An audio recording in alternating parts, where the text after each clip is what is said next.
Chapter 11. The Chocolate Touch.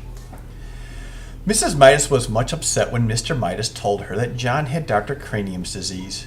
He said it was chocolate-itis, Mr. Midas explained, a worried frown on his face. But he's calling it Cranium's disease because it was his discovery. Dr. Cranium didn't do it, John said. It's magic. It all started after I ate the chocolate. I'm scared, he added. Mrs. Midas sat down and dabbed her eyes with a lace handkerchief. She was crying. Mr. Midas blew his nose, said he had to attend to something, and abruptly left the room.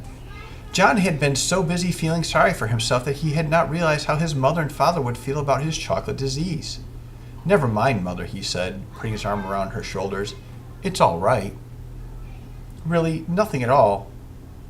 Nothing at all was all right, but he couldn't bear to see his mother's tears. He kissed her wet cheek. Her eyes were shut as his lips softly touched her, so he didn't see the change right away. Then, his lips began to feel sticky. He opened his eyes. His mother had turned into a lifeless chocolate statue. John ran wildly out of the house without thinking where he was going or what he was going to do. All he knew was that somehow he must get help. For the first time in a long time, he forgot about himself altogether. Now he didn't care about anything but bringing his mother back to life. Without quite knowing how he got there, John found himself at the corner where he had bought the chocolate box. The lot was no longer an untidy rubbish dump. The neat red brick building with two show windows was exactly where it had been in the first place, but the display of candy he had previously seen in the windows was no longer there. In one window, John saw a chocolate trumpet, a chocolate pencil, and a silver dollar with a piece bitten out of it. In the other window, he saw a cafeteria tray lined with chocolate utensils and the remains of a chocolate lunch. Clearly, this place was the right one. Clearly, the proprietor must have known a lot about John's hateful chocolate touch. John rushed into the store. The proprietor was standing behind the counter, carefully polishing something small and round and flat and silver. I was just thinking of you, he said. John had no time to waste on pleasantries. Remember the old coin I found and gave you, and you gave me the magic chocolate? He demanded. Without waiting for a reply, he babbled on. I ate it, and it made everything that touches my mouth turn to chocolate, and I kissed my mother. Now she's chocolate, and I've got to change her back. Easy now, murmured the storekeeper. Calm yourself. There was an expression of satisfaction in the old man's eyes. It's all your fault, John declared. If my mother isn't made better again, I'll fight you. My goodness, the storekeeper exclaimed. Whose fault did you say? Yours, John said. If you hadn't taken that money, I wouldn't have... Now, John, the storekeeper interrupted, I must insist on honesty. I'm glad to hear that you're thinking about your mother for a change. Unselfishness is important, but honesty is also important. If you'll be truthful, perhaps I can help you. John's ears reddened. It was becoming unmistakably evident to him that he had only himself to blame for all this unhappiness. He looked straight into the storekeeper's eyes.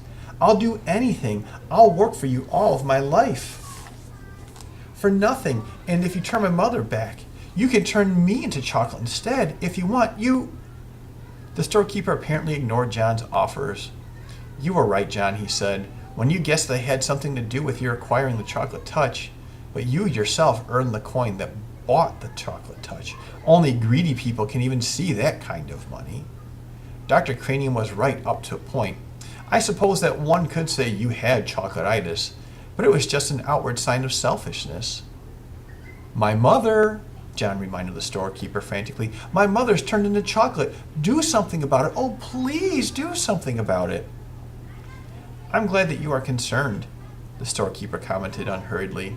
Part of your cure is to be concerned about other people. You have been so greedy that you didn't care what happened to other people. Oh, I know, John admitted woefully. But please decide about me later, and please help my mother get better now.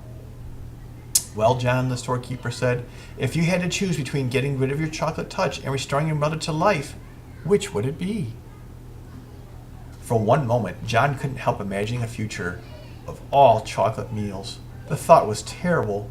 But then he thought of his mother as she had been when he had left her, a motionless chocolate statue, unable to speak, her chocolate hand still holding her lace handkerchief. Without further hesitation, John said, "Help my mother." "Well, John, the storekeeper said. I am going to give you another chance. When next you go to school, your chocolate pencil will be a real wooden pencil with lead in it. But, John began to protest, what does the pencil matter? The chocolate knife and the chocolate fork and the chocolate spoon you left on your tray in the cafeteria will all have turned back to metal. Your chocolate trumpet will be shiny gold once again.